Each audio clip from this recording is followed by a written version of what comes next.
আসসালামু আলাইকুম। সবাইকে স্বাগতম, শুভেচ্ছা এবং অভিনন্দন। আজকের ক্লাসে আমি হিসাব বিজ্ঞানের জাবেদার ক্ষেত্রে যে সকল ক্রয় ফেরত সংক্রান্ত জাবেদা রয়েছে সেগুলো সমাধান করার চেষ্টা করব। তাহলে প্রথমে আমাদেরকে জানতে হবে ক্রয় ফেরত কি। ক্রয়কৃত পণ্য ফেরত দেওয়াকে ক্রয় ফেরত বলে। তাহলে সেটা নগদেও হতে পারে, বাকিতেও হতে পারে। তাহলে আমরা দেখে নিই কয়েকটা প্রশ্ন। নগদে ক্রয়কৃত পণ্য ফেরত দেওয়া হলো ২,০০০ টাকা। এই লেনদেনটি জাবেদা করলে কি হবে? এই লেনদেনটি জাবেদা করলে হবে নগদ হিসাব ডেবিট, ক্রয় ফেরত হিসাব ক্রেডিট। কারণ নগদে ক্রয়কৃত পণ্য যখন আমরা ফেরত দিয়ে দিব সেই ক্ষেত্রে প্রতিষ্ঠানে নগদত্ব আসবে।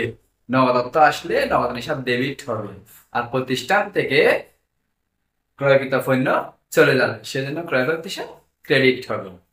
এটা আমরা ব্যাখ্যা লিখে দিব, নগদে ক্রয়কৃত পণ্য ফেরত দেওয়া হলো। এরপরে দেওয়া আছে ২ তারিখে বাকিতে ক্রয়কৃত পণ্য ফেরত দেওয়া হলো ৩,০০০ টাকা। এই লেনদেনটি জাবেদা করলে কি হবে? আমরা জানি দারে বা বাকিতে ক্রয় দ্বারা সৃষ্টি হয় পাওনাদার বা ফদের হিসাব।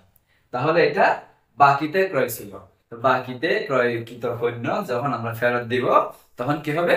পাওনাদার হিসাব ডেবিট হবে, ক্রয় ফেরত হিসাব ক্রেডিট হবে। এটা আমরা ব্যাখ্যা লিখবো, বাকিতে ক্রয়কৃত পণ্য ফেরত দেওয়া হলো। ৩ তারিখে বলা আছে ১ তারিখে ক্রয়কৃত পণ্য ফেরত প্রদান ৫০০ টাকা। এই লেনদেনটি জাবেদা করলে কি হবে? পাওনাদার হিসাব ডেবিট হবে, ক্রয় ফেরত হিসাব ক্রেডিট হবে।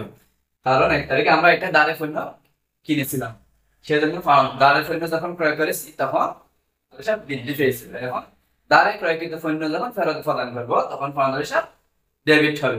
পাওনাদার হিসাব ডেবিট, ক্রয় ফেরত হিসাব ক্রেডিট। ব্যাখ্যা লিখতে হবে দারে ক্রয়কৃত পণ্য ফেরত দেওয়া হলো। ৪ তারিখে বলা আছে পণ্য ফেরত ২,০০০ টাকা, ডেবিট নোট ১৭০। এই লেনদেনটি জাবেদা কি হবে? এই লেনদেনটি জাবেদা করতে গেলে আমাদেরকে প্রথমে বুঝতে হবে এইটা কি ক্রয় ফেরত জাবেদা নাকি বিক্রয় ফেরত জাবেদা। তাহলে ক্রয় ফেরত জাবেদা এবং বিক্রয় ফেরত জাবেদা চিহ্নিত করার জন্য আমাদেরকে এখানে ডেবিট নোট দেখে বুঝতে হবে। ডেবিট নোট যদি কোনো লেনদেনের সাথে থাকে তাহলে এটা কি হবে? দারে ক্রয় হবে। দারে ক্রয়ের সাথে ডেবিট নোটের সম্পর্ক, ডেবিট নোট দেখেই আমরা বুঝবো এইটি ক্রয় ফেরত। তাহলে এটা জাবেদা করলে হবে পাওনাদার হিসাব ডেবিট, ক্রয় ফেরত হিসাব ক্রেডিট। এখানে আমরা ব্যাখ্যা লিখে দিব, দারে ক্রয়কৃত পণ্য ফেরত দেওয়া হলো, ক্রয় ফেরত দেওয়া হলো ৪,০০০ টাকা।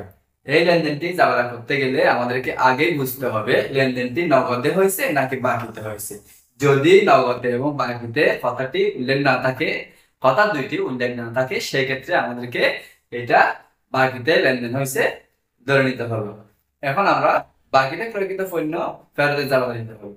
তাহলে পাওনাদার হিসাব ডেবিট, ক্রয় ফেরত হিসাব ক্রেডিট। প্রিয় শিক্ষার্থীরা, আশা করি তোমরা ক্রয় ফেরত সংক্রান্ত জাবেদা সমস্যাগুলো সমাধান করতে পারবে। পরবর্তী ক্লাস দেখার আমন্ত্রণ জানিয়ে বিদায় নিচ্ছি। আল্লাহ হাফেজ।